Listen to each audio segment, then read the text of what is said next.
우리의 능력이 되시는 하나님을 향해 기쁘게 노래하며 야곱의 하나님을 향해 즐거이 소리칠지어다. 이스라엘아 들으라.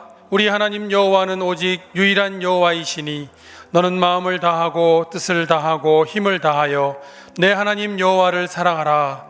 아멘. 우리 전심으로 하나님 아버지께 찬양을 드립시다.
우리 하나님의 말씀을 함께 보겠습니다. 이사야서 46장 1절부터 9절에 있는 말씀입니다.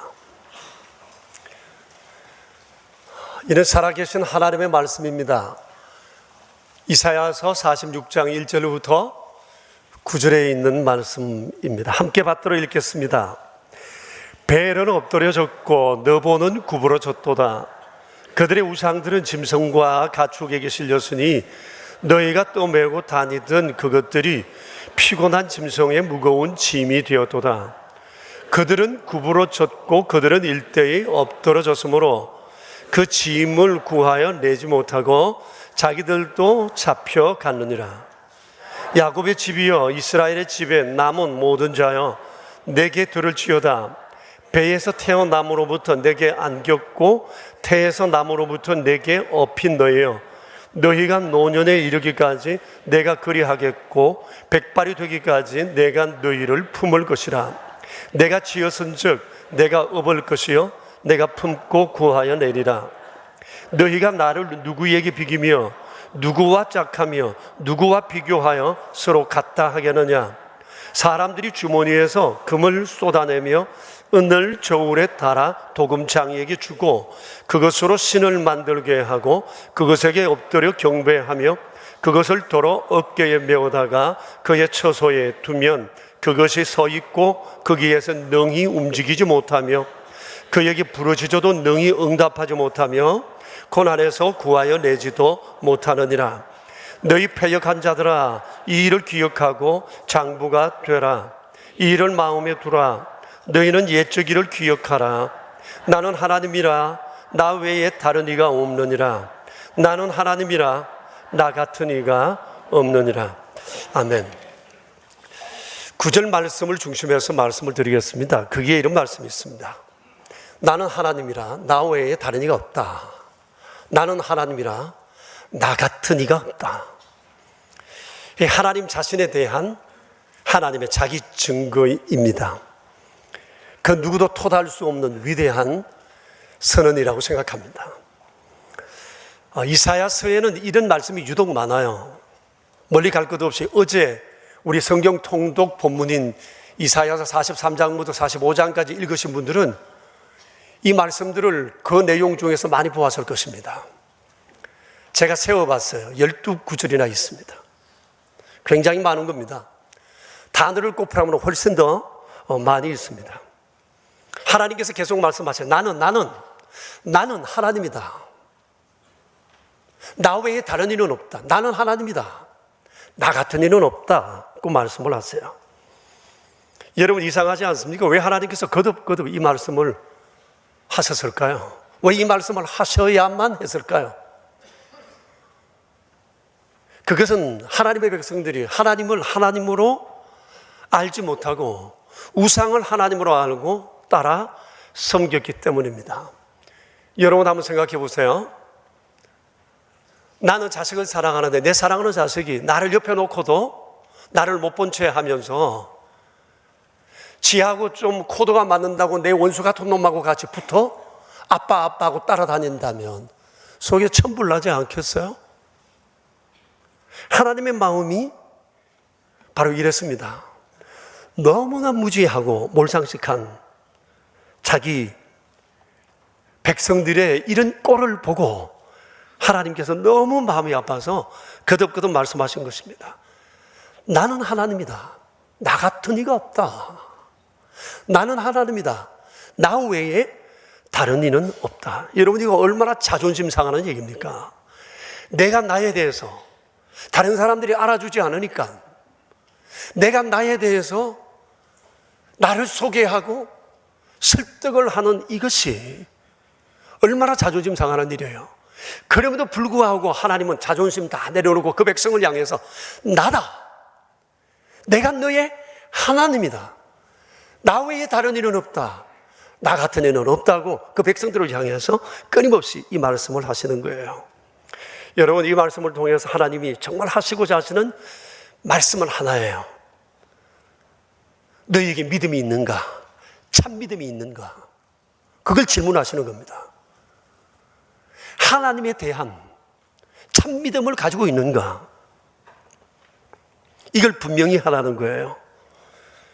왜냐하면 이 믿음이 바로 되어 있지 않으면, 하나님을 향한 믿음이 바로 서 있지 못하면 아무리 열심을 내고 모양을 갖가지로 꾸며도 그건 다 헛된 것일 뿐이기 때문에 그렇습니다. 그래서 주님께서 이와 관련해서 몇 가지 하나님의 바람을 그 백성들에게, 오늘 여기 있는 우리들에게 말씀하십니다. 첫째는 내가 누구인지 제대로 알라. 둘째는 내가 너희를 위하여 지금까지 행한 일들을 기억하라. 그리고 셋째는 믿음의 장부가 되라. 이 세 가지를 중심해서 오늘 말씀을 드리겠습니다. 하나님의 백성이 하나님의 백성답게 살게 하기 위한 하나님의 첫 번째 바람입니다. 내가 하나님인 것을 알라는 거예요. 이에 대해서 주님 분명히 말씀하셨습니다. 나는 하나님이다. 나 외에 다른 이는 없다 하셨습니다. 온 천하의 신은 오직 유일하신 하나님 한 분밖에 없음을 선언하신 겁니다. 여러분, 이걸 분명히 해야 됩니다. 세상에 신이라 일컫는 사람 많지만 신이 아니라는 거예요. 나 외에는 아무도 없다. 나만이 오직 신이라고 주께서 말씀을 하셨습니다. 하나님께서 이렇게 말씀하신 이유가 있습니다. 당시 하나님의 백성들 중에는 상당수가 새로운 신을 동경하고 있었습니다. 그들이 동경하는 신이 오늘 1절에 나오는 벨과 너보라는 신이었습니다. 이는 바벨론 제국의 주신이었는데 당시 최고의 신으로 각광받고 있었습니다. 당시 사람들의 신과는 각 나라마다 각 나라를 움직이는 신이 있다고 보았습니다. 그래서 바벨론에는 벨과 느보신이 있고 이스라엘에는 엘로힘, 하나님이 있다고 생각을 했습니다.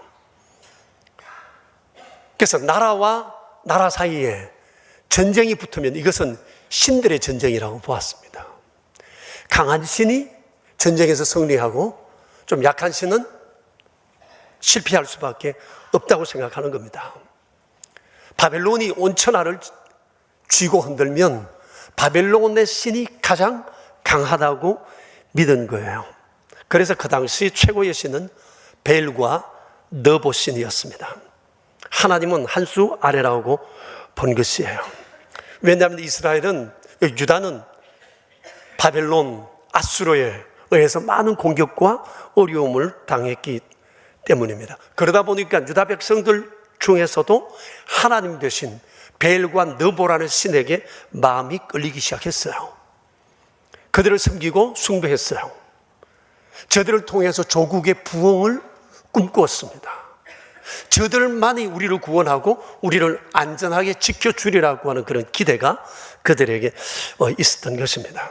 그들은 바벨론을 세운 것은 벨과 너보신이라고 알고 있었기 때문이에요. 그러나 예언서를 읽어보신 여러분들은 아실 겁니다. 바벨론을 세우신 분은 하나님이세요. 하나님께서 유다가 워낙 타락한 짓을 하니까 이들을 혼내키기 위해서 하나님께서 바벨론이라는 약한 나라를, 아수르를 이겨먹게 하고 그들을 강한 제국으로 키우실 계획을 가지신 것이었어요. 바벨론을 세운 나라는 분은 하나님이신 것입니다. 그런데 사람들은 바벨론 사람들의 배후에 있는 신이 바벨론을 강대한 국가로 만들고 있다고 믿은 것입니다. 그래서 오늘 하나님께서는 이 벨과 느보신의 운명에 대해서 오늘 성경에서 이렇게 말씀하세요. 여러분 1절을 보십시오. 벨은 엎드러지고 느보는 구부러진다. 2절에도 동일한 말씀입니다. 그들은 구부러졌고 일제히 엎드려져서 자기 스스로도 구해내지 못하니 다른 사람을 구할 수는 없는 거라고 말씀을 하세요. 나중에 짐덩어리밖에 되지 못한다는 겁니다. 그리고 1절에 보시면 벨과 느보는 우상이라고 했어요. 우상이 뭐죠? 사람들에 의해 만들어진 신의 형상일 뿐이라는 겁니다. 좀 더 구체적으로 6절 말씀을 보시면 사람들이 십시일반으로 금과 은을 내어가지고 도금장이에게 주어서 이 신의 형상을 만들었을 뿐이라는 것입니다. 우상이라는 거예요. 그리고 7절 말씀에 보면 이 우상은 주도적이 되지 못하고 사람들에 의해 조종된다는 겁니다. 사람들이 갖다 놓으면 그 자리에서 그 자리를 지킬 뿐이에요. 움직이지도 못하고 기도에 응답하지도 못하고 고난을 당할 때 그들을 고난에서 구해내지도 못한다는 겁니다. 그래서 하나님께서는 우상의 실체가 무엇인지 그들에게 말씀했어요. 우상은 아무것도 아니다. 사람들이 자기 상상 속에 만들어낸 형상일 뿐이라는 거예요. 그것에 신이라는 이름을 붙여줬을 뿐이지 우상을 쫓으면 우상과 함께 우상을 숭배하는 사람은 망한다고 말씀을 하셨습니다. 그때나 지금이나 세상엔 여전히 우상이 많이 있어요. 왜 사람들이 우상을 섬길까요? 서구에서 요즘 우상을 섬기는 것에 대한 붐이 일어났어요. 별자리를 보고 별에 대한 신격화를 하는 일들이 많이 생겼어요. 왜 그럴까요? 삶과 미래에 대한 불안함 때문입니다. 두려움 때문입니다. 역사학자 토인비의 얘기처럼 두려움이 종교를 만들어낸 거예요. 그래서 지금도 사람은 두려울 때마다 의지하고 싶어요. 무엇인가. 그리고 자기 나름대로 자기가 의지하고 싶은 신들을 이렇게 만들어냅니다. 인도에는 수억의 신이 있고 일본만 해도 700만의 우상이 있다고 그러지 않습니까? 왜 사람들이 우상을 만들까요? 이것은 하나님에 대한 지식이 없기 때문에 그렇습니다. 여러분, 이 우상 숭배와 비슷한 사람들을 미혹하는 또 다른 현상이 하나 있는데 그것이 바로 종교다원주의입니다. 종교다원주의가 바탕에 깔고 있는 것은 뭔가 하니 세상에 신은 많다 이겁니다. 그런데 그 신들은 어떤 신들이냐? 사람이 살아가면서 자기 나름대로의 어떤 문화가 있습니다. 그러면 이 문화 속에서 자기가 섬기고 싶은 신에 대한 다양한 표현이 신의 이름을 붙이고 신의 성격을 규정한다는 거예요. 그러니까 유다 백성들이나 오늘날 기독교인에게 있어서 신은 하나님이라면 이 하나님은 다른 지역, 다른 사람들에 가면 그들의 문화적 표현 속에 또 다른 이름으로 신으로 표현되기 때문에 모든 신은 다 똑같다고 얘기합니다. 그렇지 않습니다. 오늘 주님은 말씀하십니다. 나는 하나님이다. 나 외에 다른 이는 없다고 말씀하셨어요. 우리는 이걸 믿습니다.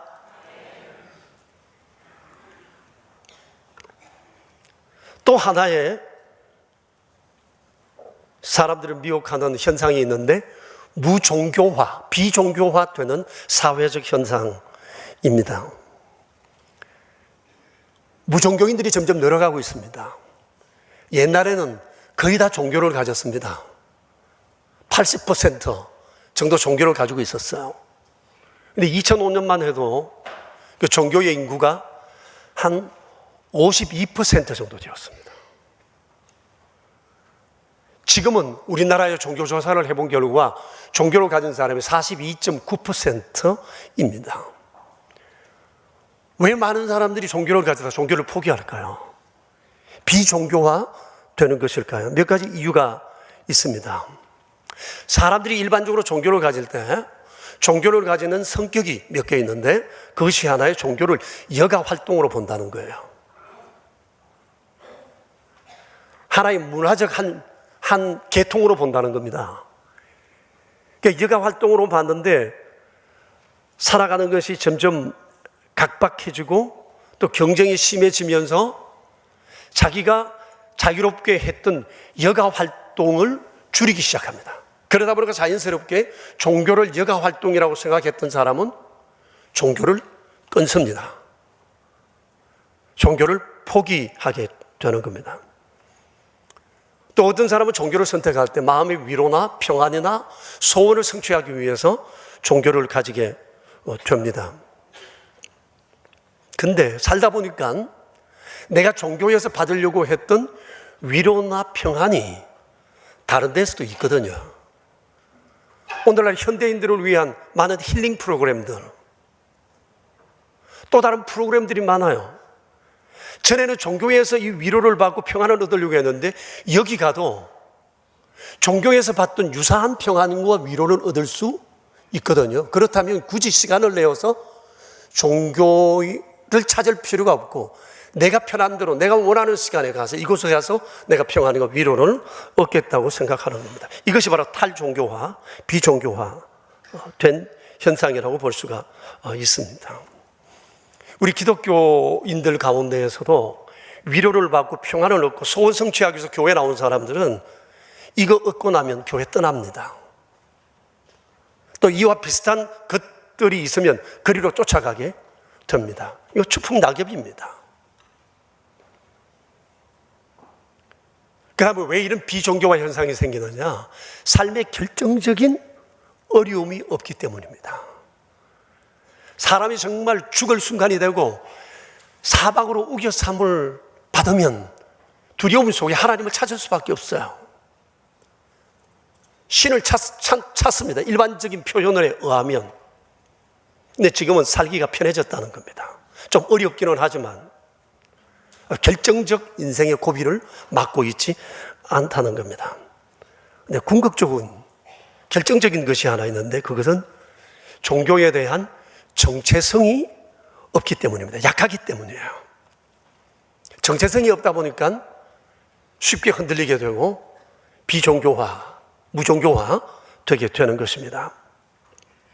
그런데 참 다행스러운 것은 우리 기독교인들이 무종교화 되는 경우는 굉장히 작습니다. 제일 많은 것이 불교, 그 다음에 천주교입니다. 왜 그럴까요? 우리 기독교인들은 신앙생활을 하면서 가장 중요하게 여기는 것이 신관이거든요. 신앙에 대한 정체성이거든요.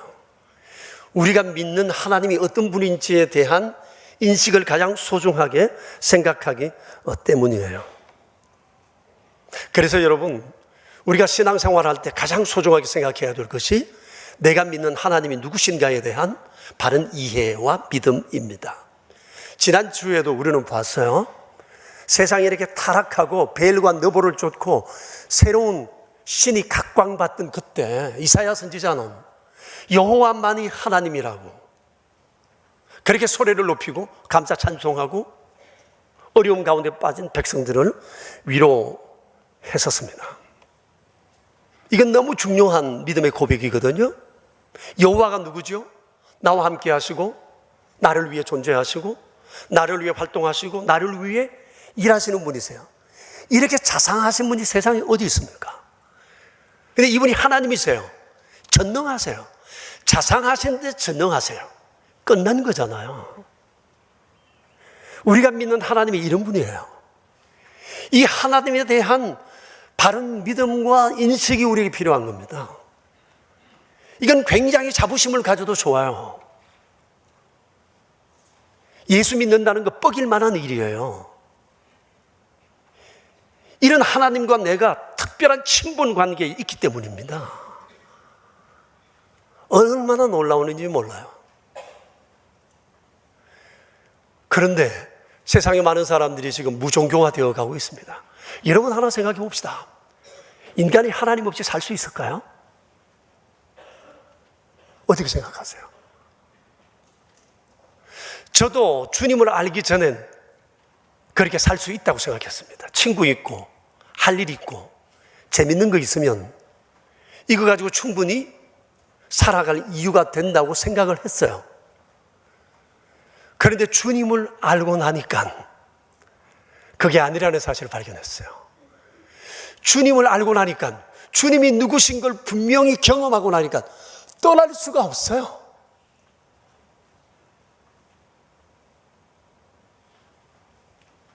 현실도 현실이지만 더 중요한 것은 현실 넘어 이 삶이 끝난 다음에 그 이유 때문에라도 떠날 수가 없어요. 여러분, 인간은 영혼의 존재입니다. 죽음으로 끝나지 않아요. 죽음 이후에 새로운 세상에 들어가 살아요.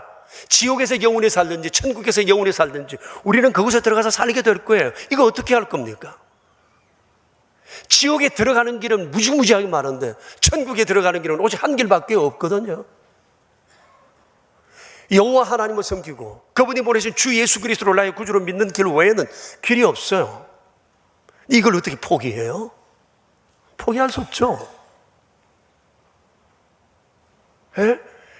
주님을 알고 나니까 이제는 주님을 떠날 수가 없어요. 어떤 경우에도. 그런데도 불구하고 무종교와 비종교화 되는 사람들이 지금 이 시대 많고 그 당시 이사야 시대 때 이런 사람들이 너무 많았어요. 그래서 하나님께서 너무 속이 상하셔서 자존심 상하지만 말씀하신 겁니다. 내가 하나님이다. 나 외엔 아무도 없다. 다른 이는 없다고 말씀하신 거예요. 그래서 여러분, 우리가 신앙생활을 하셨으면 이것부터 분명히 해야 돼요. 이거 분명하지 않으면 바탕이 잘못되어 있어서 아무것도 할 수 없어요. 그 위에 아무도 세울 수가 없어요. 환경의 변함에 따라서 믿음은 쉽게 흔들릴 수밖에 없다고 하는 겁니다. 그래서 하나님께서 비종교와 우상을 쫓아가는 그런 시대 속에 살아가고 있는 사람들에게, 오늘 우리에게 주님이 제일 먼저 하시고 싶은 말씀은 내가 누구인지 알라는 겁니다. 나는 너의 하나님이라는 거예요. 둘째, 주께서 우리에게 하시고 싶은 말씀이 있는데, 내가 너희를 위하여 행한 일이 무엇인지 기억하라는 것입니다. 이와 관련해서 9절 맨 뒤에 이렇게 말씀하세요. 나는 하나님이라 나 외에 나 같은 이가 없다 그랬어요. 나는 하나님이라 나 같은 이가 없느니라. 여러분, 그게 밑줄 칠까요? 밑줄 쫙 그어놓으세요. 동그라미 몇 분 쳐도 괜찮아요. 나는 하나님이라 나 같은 이가 없다. 나 같은 이가 없다. 이 말씀을 하신 의도가 뭘까요? 나 같은 이가 없다는 이 말이 주는 뉘앙스가 어떤 거죠? 하나님이 하나님 자신을 좀 자랑하고 싶어 하시는 듯한 게 보이지 않아요? 내가 너희를 위해서 한 일이 참 많은데, 지난 과거에 이런 저런 일을 했는데 그거 기억하라는 거예요. 그래서 주님이 8절에서 말씀하세요. 이 패역한 자들아, 이 일을 기억해라. 이 일을 마음에 두라. 너희는 옛적 일을 기억하라고 말씀하세요. 네. 그리고 나 같은 이가 없는 줄 깨달아라는 겁니다. 자, 그러면 하나님께서 주의 백성들을 위해서 행하신 일이 뭐예요? 과거에 이사야서에는 이 일을 가지고, 이걸 주제를 가지고 계속 말씀하신 겁니다. 66장 내내 하나님이 그 백성들을 위해서 행하신 일이 뭐예요? 크게 세 가지를 말씀하세요.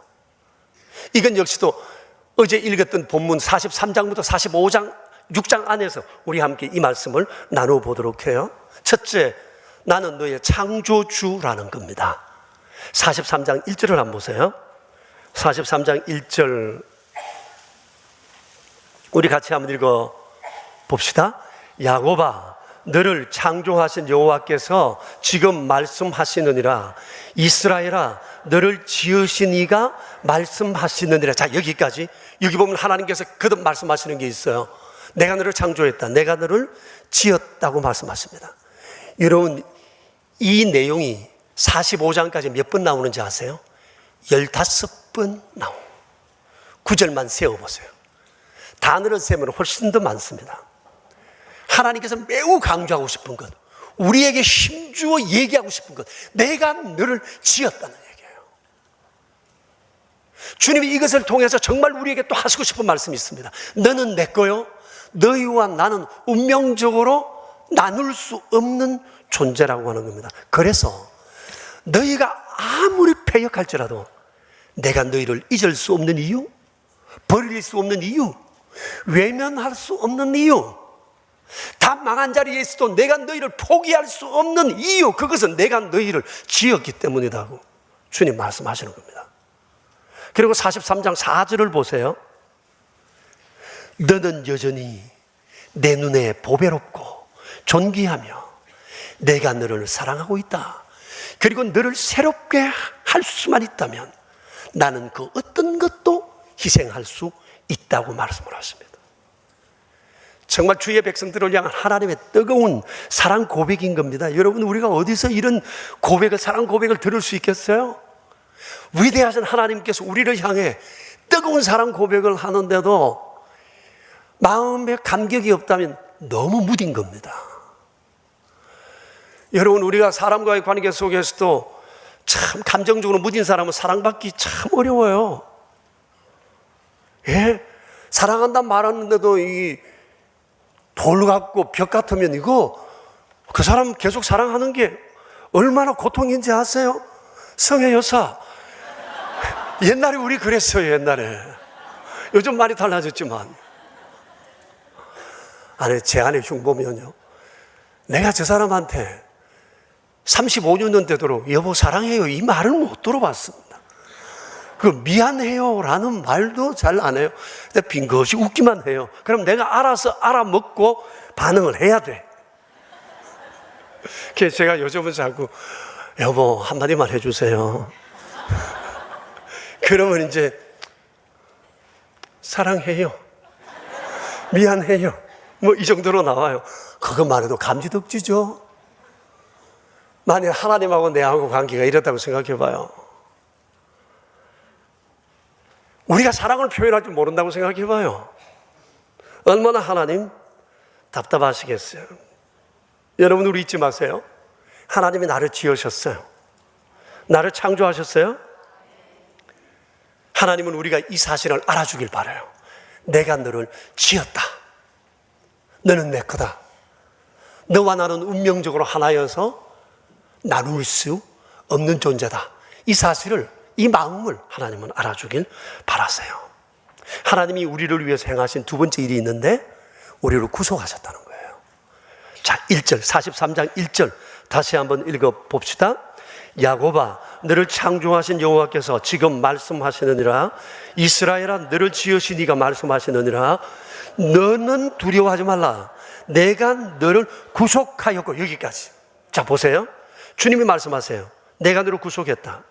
우리가 세상을 살면서 두려움을 이기는 길이 여러 가지가 있는데 그 중에 하나가 하나님이 나를 구속하셨다는 사실을 경험하는 겁니다. 이걸 알고 믿는 거예요. 여러분, 이 말씀도 여러 번 나옵니다. 구속했다는 말씀이. 구속의 의미가 뭐죠? 잡아 가둔다 이런 뜻이 아니고요. 어떤 이쁜 노예가 있는데 이 노예에게 자유를 주고 싶어요. 그걸 구속이라고 그래요. 그런데 이게 그냥 되나요? 몸값을 지불해야 돼요. 이게 구속을 위한 몸값이에요. 이걸 합쳐서 구속이라고 얘기를 합니다. 그런데 하나님은 우리에게 자유를 주고 싶어 하세요. 하나님께서 우리에게 정말 위대한 선물을 주고 싶어 하세요. 그것이 영원한 생명이에요. 하나님의 자녀가 되는 겁니다. 하나님이 늘 동행하시면서 지켜 보호하시는 이런 일이거든요. 이런 패역한 사람들을 주님의 옆에 붙여두기 위해서 주님이 지불한 대가가 있어요. 그게 뭐죠? 하나님이 인간을 사랑하기로 작정하신 겁니다. 거룩은 포기하지 않으시면서도 세상 가운데 그 백성과 함께 하는 거예요. 때로 그 백성을 살리기 위해서 하나님은 자연의 이치도 바꾸며 기적을 베풀어 주기도 하세요. 다른 사람이 그 백성을 치고 괴롭히면 하나님이 막아서서 그들을 멸망시키기도 하세요. 급기야 이런 하나님의 사랑은 하나님의 아들을 세상에 보내시는 것으로 아주 결정타를 날리시게 된 것입니다. 뭘 말씀하시는 거 아니? 하나님은 우리를 위해서라면 뭐든지 하시는 분이세요. 어떤 희생도 감수하시는 분이에요. 우리를 위해서라면 물불을 가리지 않으시는 것이 하나님이시라는, 그게 바로 구속이라는 단어가 주는 의미라는 겁니다. 이분이 하나님이세요. 그러니 어떻게 이분을 떠날 수 있겠어요? 품 안에 거하기를 기뻐해야 되지 않겠어요? 자, 하나님께서 또 행하신 일이 뭐죠? 끝까지 지켜주시겠다는 겁니다. 그게 오늘 본문 내용에 나오는데 46장 3절 4절 같이 한번 보겠습니다. 46장 3절 4절 같이 읽읍시다. 야곱의 집이여, 이스라엘 집에 남은 모든 자여, 내게 들을지어다. 배에서 태어남으로부터 내게 안겼고 태에서 남으로부터 내게 업힌 너희여, 너희가 노년에 이르기까지 내가 그리하겠고 백발이 되기까지 내가 너희를 품을 것이라. 내가 지었은즉 내가 업을 것이요 내가 품고 구하여 내리라. 기가 막힌 말씀입니다. 여러분 보십시오.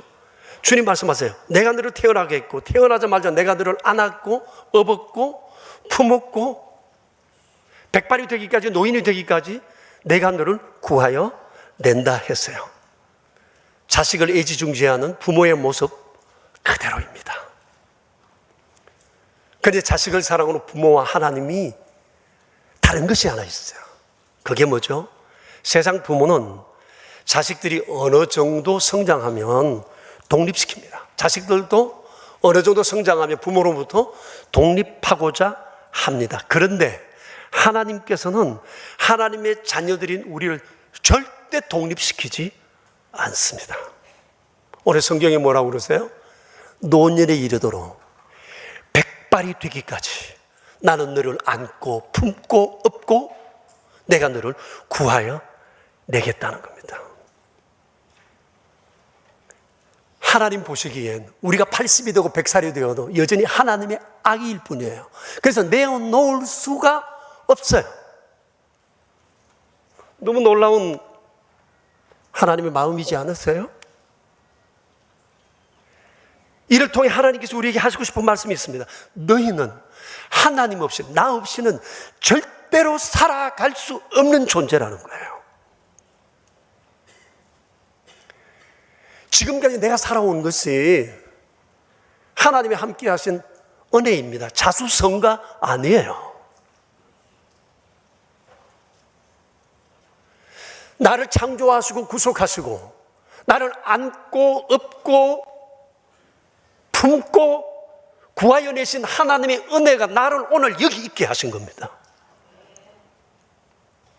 내 몸, 내 건강, 내 집, 내 자식, 내 가정, 내 직장, 내 사업장, 하나님께서 안아주시고 업어주시고 품어주시고 지켜주시고 구하여 내셨기 때문에 그게 오늘 내게 여기 있는 것이라는 것입니다. 내 삶에 있어서 하나님의 손길이 미치지 않은 것이 없어요. 하나님의 능력은 늘 내 삶 가운데 계셨어요. 눈에 안 보이실 뿐이지만 권능의 손으로 주님은 함께 해주신 것입니다. 내 힘으로 지킨 건 아닙니다. 내 힘과 능력으로 소유한 것 절대 아니에요.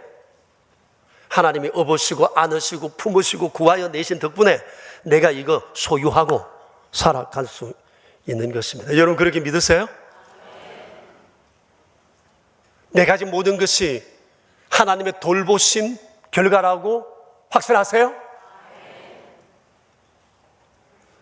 그런데 어떤 사람들은 너무 빨리 하나님으로부터 독립선언을 합니다. 자기가 좀 됐다 싶으면, 이제 힘이 생겼다 싶으면, 이대로 충분하다 싶으면 하나님을 멀리하려 합니다. 뭐든지 자기 혼자 하려 합니다. 자기 계획 속에 하나님의 개입을 허용하지 않습니다. 그리고 하나님의 간섭도 받으려 하지 않습니다. 주고받는 것이 없습니다. 하나님하고 경계를 세웁니다. 그리고 하나님의 이름을 드러내지 않습니다. 내가 했다고 생각합니다. 그가 그렇게 말할 때도 하나님은 여전히 그를 업고 안고 품고 그를 구하여 내시고 계시지만 그는 아나무인입니다. 고마운 줄을 모릅니다. 아주 교만합니다. 금방진 거죠. 그러다가 얼마 있으면 두 손을 들 수밖에 없는 것입니다. 성경을 보면 인간이 하나님 앞에 하나님 없이 살겠다고 독립선언을 시도하는 것이 바벨탑 사건입니다. 모든 인류가 동맹했습니다. 기막힌 발상이고 계획이고 시도였어요. 이제 옛날 홍수처럼 물에 떠내려가는 일이 없도록 우리의 탑을 하늘에 닿도록 높이 쌓자고 했습니다.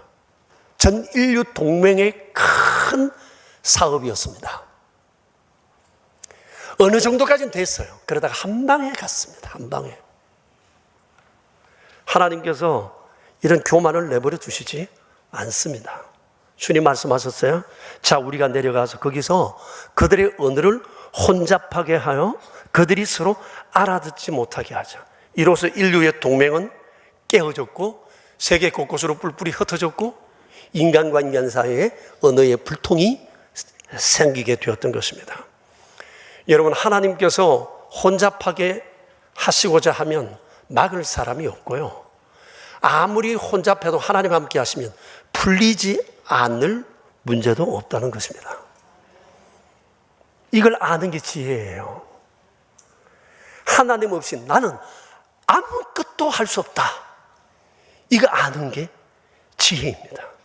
여러분 아시잖아요. 옛날 하나님께서 이스라엘 백성들은 애굽에서 구해내어 40년 동안 광야 생활을 마치고 난 다음에 그들을 젖과 꿀이 흐르는 가나안 땅에 내보내시면서 그들에게 당부하고 또 당부하신 것이 뭐죠? 너가 먹어서 배부르고 아름다운 집을 짓고 거주하게 되며 또 소와 양이 번성하여 내 은금이 정식되고 내 소유가 다 풍부하게 될 때 내 마음이 교만하여 내 하나님을 잊어버릴까 염려하노라. 예컨대 내가 마음이 이르기를 내 능력과 내 손의 힘으로 내가 이 재물을 얻었다 말할 것이다. 너는 내 하나님 여호와를 기억하라. 그가 내게 재물 얻을 능력을 주었다. 제발 이 사실 잊지 말라는 거예요. 하나님 기억하고 감사하라는 거죠. 그런데 이들이 그러지를 못했어요. 실패하고 말았습니다. 여러분 아무리 젖과 꿀이 흐르는 좋은 환경, 조건, 소유가 주어져도 이거 하나님 앞에 불순한 태도를 가지고는 절대 지켜낼 수 없습니다. 지금 내 가진 것 이거 가지고 나는 평생 먹고 살고 내 자식 2대 3대 가도 괜찮다, 만세반석이다, 그렇게 생각하지 마십시오.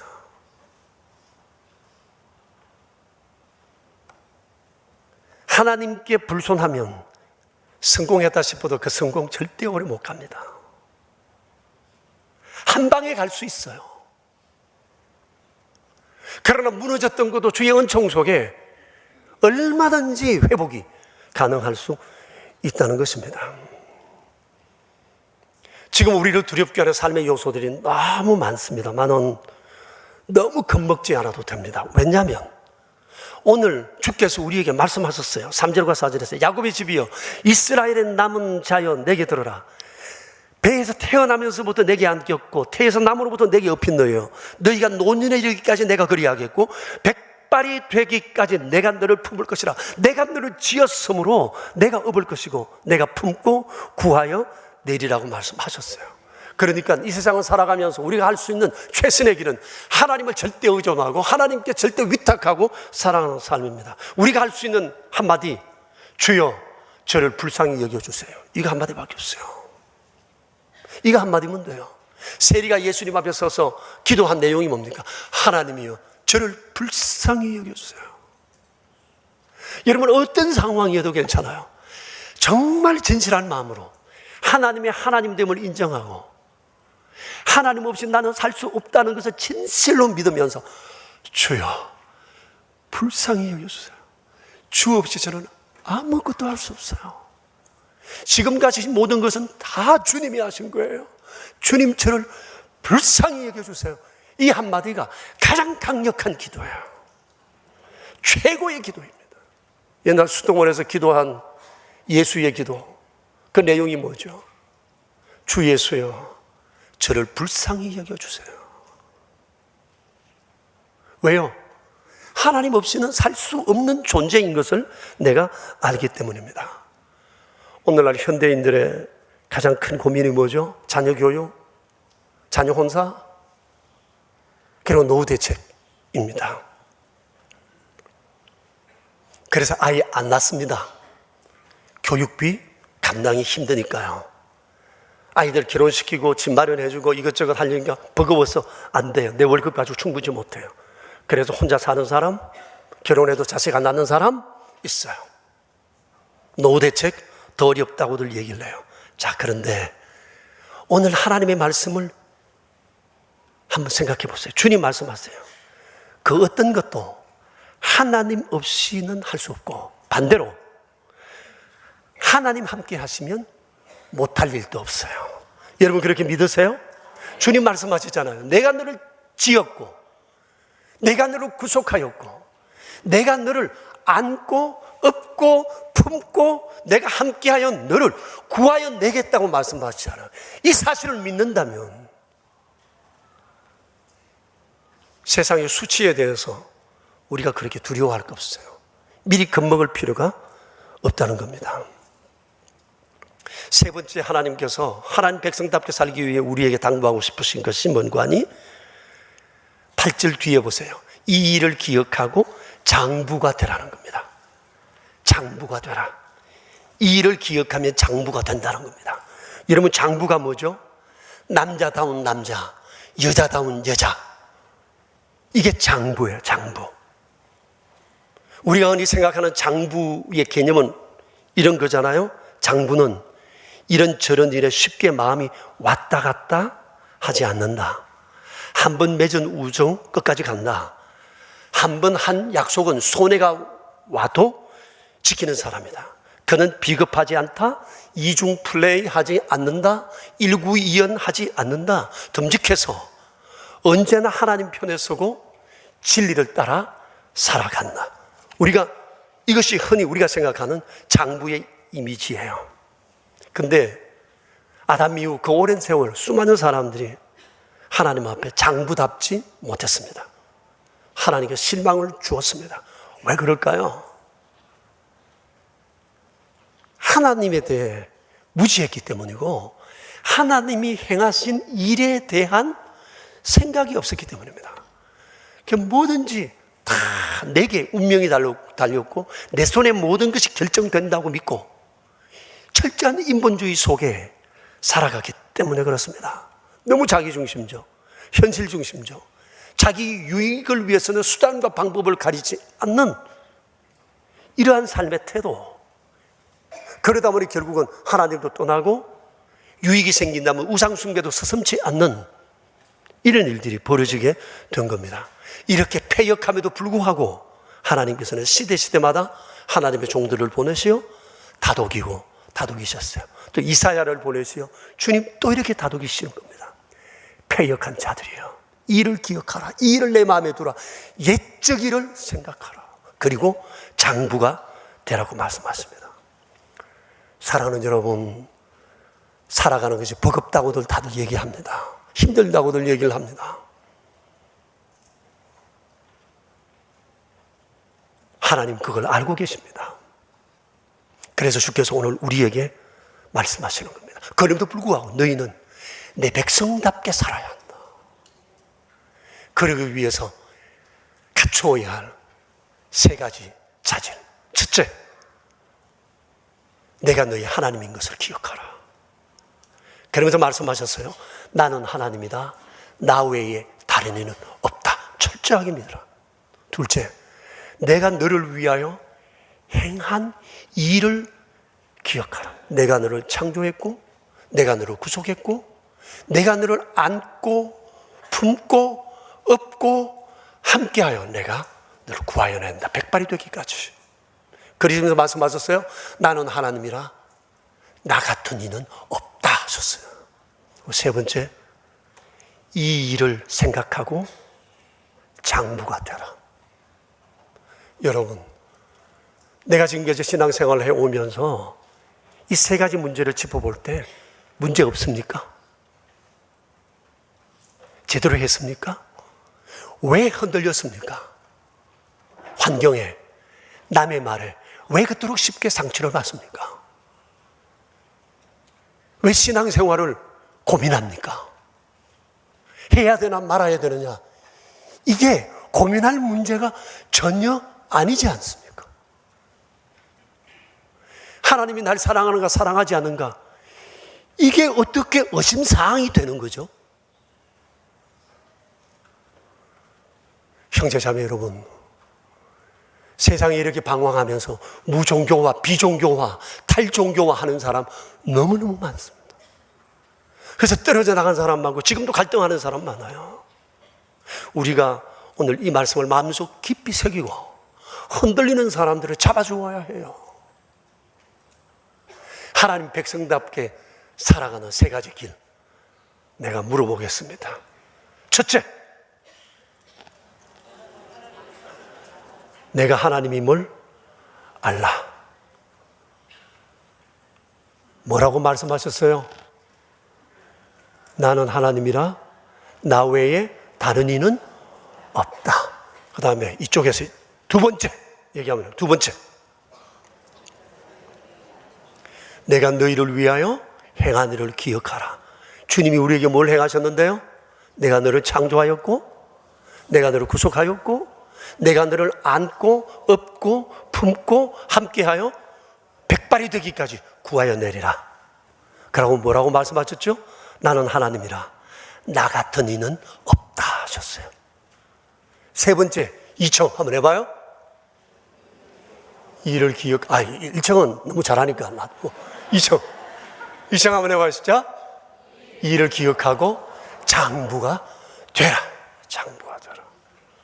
사랑하는 여러분, 우리 다시 한번 이 거룩한 믿음이 우리를 건축하고 우리의 남은 세월 주와 함께 승리하게 되길 축복합니다. 우리 함께 한 2분 정도 기도하겠습니다. 자신을 돌아보면서 내가 이 거룩한 믿음 위에 서지 못했으면 다시 한번 이 거룩한 자리로 돌아와서 이 바탕 위에 내 인생을 세워가야 합니다. 그것을 이 시간 우리 결심합시다. 주님 앞에 이런 믿음 갖기를 원한다고 소망합시다. 우리 합심해서 한 2분 정도 기도하겠습니다. 하나님 아버지 감사합니다. 참으로 되돌아보면 참 허무한 것, 헛된 것에 마음을 두고 살았던 것 같습니다. 세상의 수치, 세상의 사람들의 말, 행동, 평가 이런 것에 우리의 마음이 많이 끌렸고 마음이 뺏겼습니다. 흔들렸던 우리의 마음을 주께서 이 아침 붙잡아 주시니 감사합니다. 주님, 우리가 믿지만 세상에 나가 사람들이 얘기를 들으면 마치 믿음도 소용없는 것처럼 생각될 때가 얼마나 많은 줄 모릅니다. 존귀하신 주, 우리 붙들어 주십시오. 거룩한 믿음 위에 우리를 세워 주십시오. 흔들리지 않게 하시고 주와 함께 세상을 승리하는 저희 되게 하여 주십시오. 존귀하신 아버지,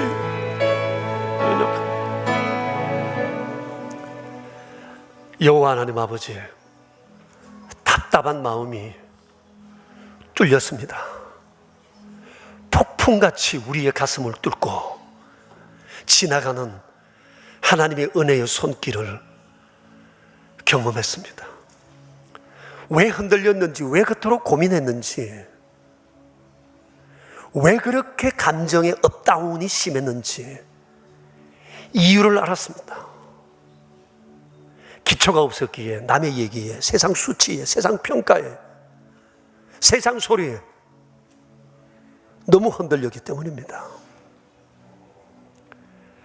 하나님은 떡하니 계셔서 절대 변하지 않을 수 있는 분이심에도 불구하고 우리는 환경에 휘둘렸고 우리를 향한 하나님의 사랑에 대해서도 의심할 때가 많았습니다.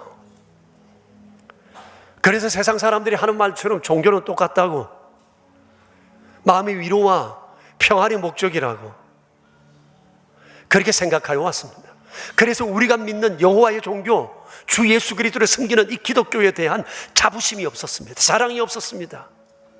충분히 뻐겨도 좋을 만한 이름에도 불구하고 오히려 세상에 나가 그리스도인이라는 것에 대해 위축되어 살았습니다. 주여, 우리에게 영원한 생명을 주시고 자녀 삼아 주시고 창조하시고 구속하시고 안고 업고 품고 그리고 우리와 함께하여 백발이 되기까지 구하여 내신다 약속하신 하나님 감사합니다. 이제는 이 거룩한 말씀의 반석 위에 서서 우리의 남은 인생 주와 함께 복되게 살아가도록 도와주시옵소서. 우리를 통해 사람을 살리고 세워지는 일이 더욱 많아지게 하옵소서. 우리 구주 예수 그리스도 이름으로 기도합니다. 아멘. 주의 말씀과 우리가 부른 찬송의 아멘입니다. 이 믿음의 바탕 위에 살아왔고 앞으로 더욱 여기에 굳게 서서 살아가려 합니다. 이 우리가 세상에 나가 이 거룩한 믿음을 선포하고 주님을 자랑하고 넘어진 자를 세우는 일에 아름다운 도구 되게 해 주시옵소서. 자비로우신 주, 세상의 모든 것 주의 것이며 우리가 가진 모든 것 다 주께로부터 온 것임을 진실로 고백하며 주님 앞에 예물을 구별합니다. 진정한 이 믿음의 고백으로 드려진 예물의 손길들마다 주께서 은총을 더하여 주셔서 하나하나 거룩한 은혜로 복 내려 주시고 살아가는 날 동안 안고 업고 품고 함께 하시어 구하여 내시는 놀라운 은총을 순간순간 경험하며 살아가게 하옵소서. 우리 구주 예수 그리스도 이름으로 기도드리오며 이제는 만왕의 왕 되신 주 예수 그리스도의 은혜와 만복의 근원 되신 아버지의 크신 사랑과 믿음의 길로 이끄시는 성령님의 교통하심이 모인 저희 무리들과 명선의 모든 가족들과 주님의 몸 되신 교회 위에 이제로부터 영원히 함께 계시옵기를 간절히 축원하옵나이다. 아멘.